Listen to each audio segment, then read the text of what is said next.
Magandang gabi mga masters, bali ngayon po ay 3 videos po ma-upload ko po sa aking YouTube channel. Tama nga mga masters, 3 videos nga po ma-upload ko po. Yon, what's up mga masters? Nandito na naman tayo sa panibagong araw, panibagong kabanata na naman ang pagsasama-samahan natin ngayon guys.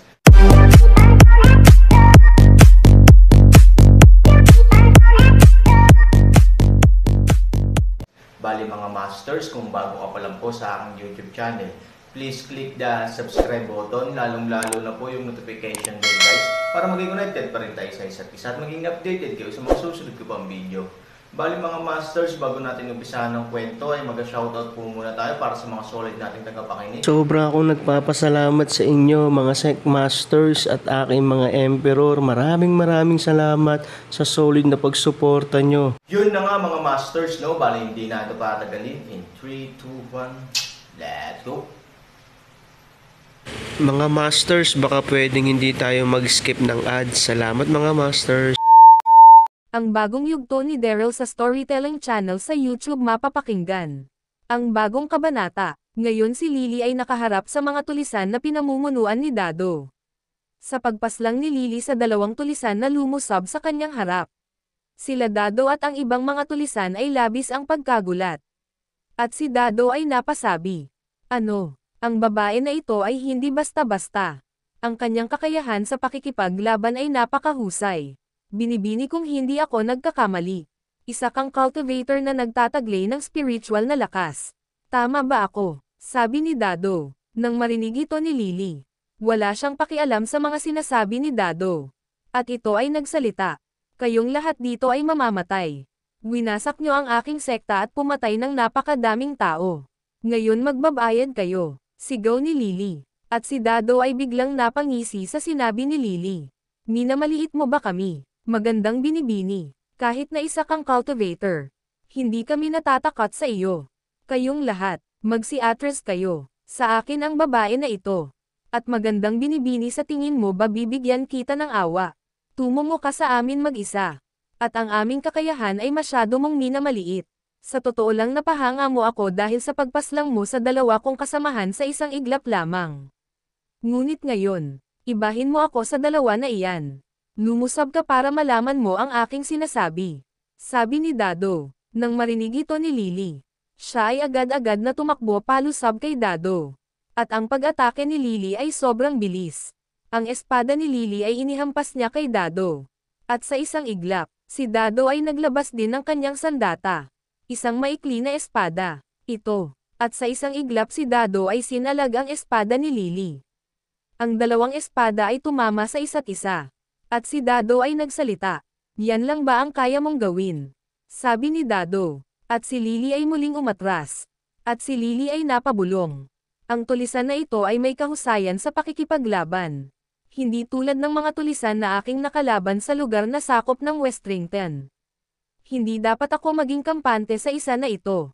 Sabi ni Lily. Habang nabulong si Lily sa kanyang isip. Si Dado ay biglang kumilos at ito ay lumusab kay Lily. At sa paglusan ni Dado, siya ay agad na nakarating sa harap ni Lily. At ang espada ni Dado ay kanyang ginamit. Si Lily ay nabigla sa ginawa ni Dado. At ito ay kanyang nasalag. Ang 2 ay mabangis na naglaban gamit ang kanilang mga espada. Nakikita ng ibang mga tulisan ang mga pagkilos ng 2. Sa bilis ng labanan na ginagawa nila Lily at Dado. Sila ay napatingin ng husto sa 2. At si Lily ay napabulong sa kanyang isip. Ngayon lang ako nakakita at may nakalaban na isang tulisan na ganito kahusay sa pakikipaglaban. Ang kanyang bilis ay nakakamangha. At ang 2 ay patuloy na naglaban. Na kahit isa ay wala na susugatan dahil mabilis nilang nasasalag ang mga pag-atake ng bawat isa. At sa taas ng mga puno, ang mga assassin sect na nakapwesto ay nakatingin din sa ginagawang labanan nila Dado at Lily. At ang isang tulisan ay nagsalita at sinabi sa mahinang tono. Ang kahusayan ni Sect Master Lily ay nakakamangha. Ilang taon na din ang lumipas nang kami ay mapalaban sa mga kasundaluhan ng Westrington. Ang kanyang kahusayan sa pakikipaglaban noon pa man ay may kahusayan na. Ngunit ngayon, mas naging mahusay pa ito. At ang kanyang bilis sa pakikipaglaban ay para bang isang hangin na halos wala ka nang makita at ang kanyang nakakalaban ngayon ay isang tulisan na nagtataglay din ng kahusayan sa pakikipaglaban. Sa bagay ang mga tulisan na tulad ng mga ito ay sanay na sa ganitong sitwasyon. Sabi ng isang kasundaluhan ng assassin sect. At maya-maya, si Lily ay biglang nasugatan ni Dado sa braso.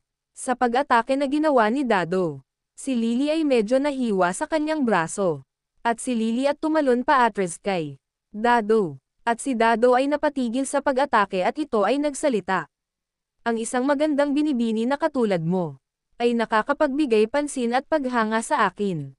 Para sa isang magandang binibini na tulad mo, tanging ikaw pa lang ang nakasabay sa aking mga pagkilos.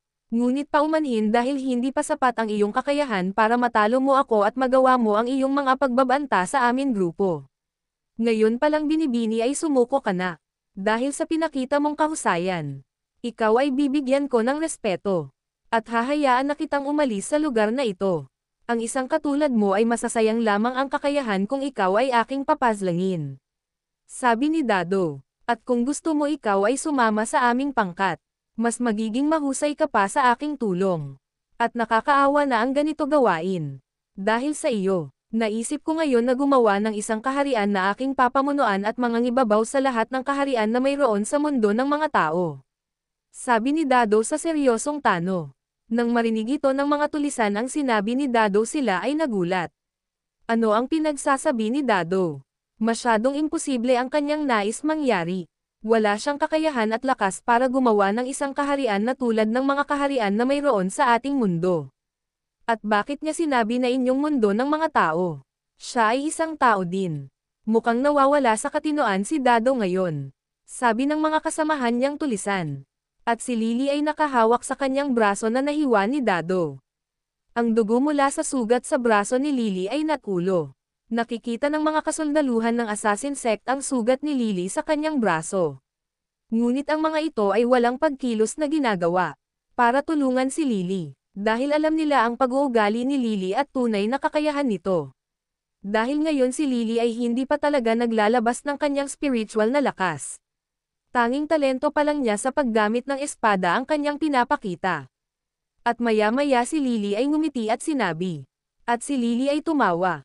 Haha, tama ba ang aking narinig? Ikaw ay gagawa ng kaharian, sa tingin mo ba kaya mong mamuno at gumawa ng isang kaharian? At nais mo pang ang iyong kaharian ay mangibabaw sa lahat. Nababaliw ka na ba? Masyado kang angal para mag-isip ng ganun mga bagay. Sa bagay kahit sino man ay nangangarap na maging isang hari sa napakalakas na kaharian, na kahit bata ay ninanais itong mangyari. Ngunit nakakatuwa ka. Masyado mataas ang iyong mga pangarap. Baliw ka na.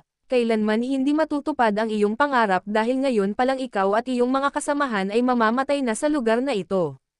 At sa tingin mo ba sapat na ang sugat na aking natamo sa iyong espada para ako ay mapasuko mo? Nakakatawa talaga ang mga katulad mong lapaz-tanganan. Isa ka lang basura para sa akin. Tulad nga ng sinabi ko sa iyo kanina. Hindi kayo makakaalis sa lugar na ito. At lahat kayo ay mamamatay.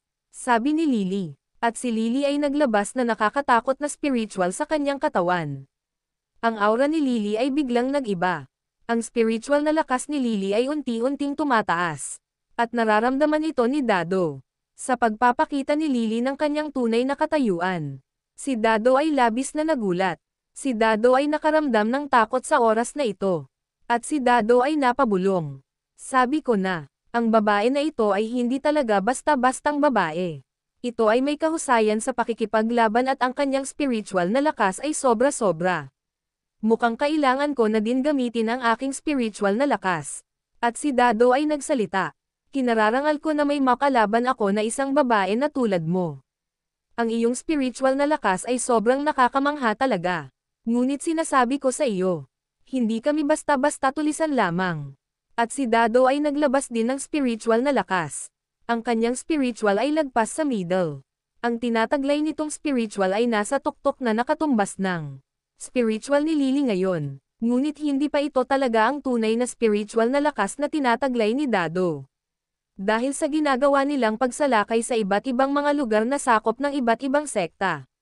Ang grupo ni Dado ay nakakakuha ng mga elixir na nakakapagbigay tulong sa kanyang paglilinang ng kanyang spiritual na lakas. At dahil doon ang lakas ni Dado ay mas lumalakas. At hindi lang basta tao si Dado, ang tunay nitong kakayahan ay sobrang nakakatakot. At nararamdaman ni Lily ang spiritual na lakas ni Dado. Siya ay napangiti at sinabi, "Ngayon, mas lalo ako gaganahan na lumaban sa tulad mo. Ang iyong lakas ay hindi rin basta-basta. Ngunit kahit gumamit ka ng iyong spiritual na lakas, para sa akin ay isa ka lang lamok na kaya kong patayin sa pamamagitan ng isang pagkilos lamang." Sabi ni Lily. Nang marinig ito ni Dado, siya ay ngumiti at sinabi, "Tignan natin." At si Dado ay biglang lumusab ulit. At ang dalawa ay muling naglaban.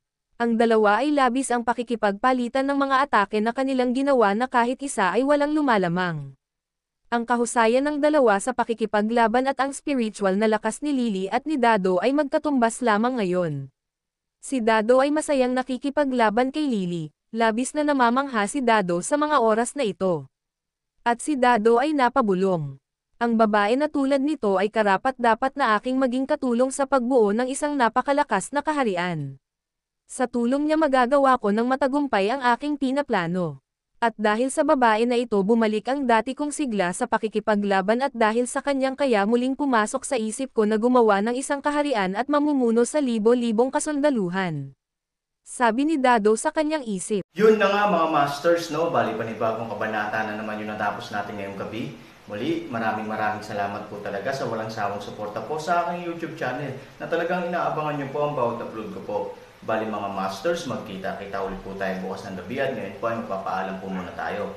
Bali mga masters, bye-bye!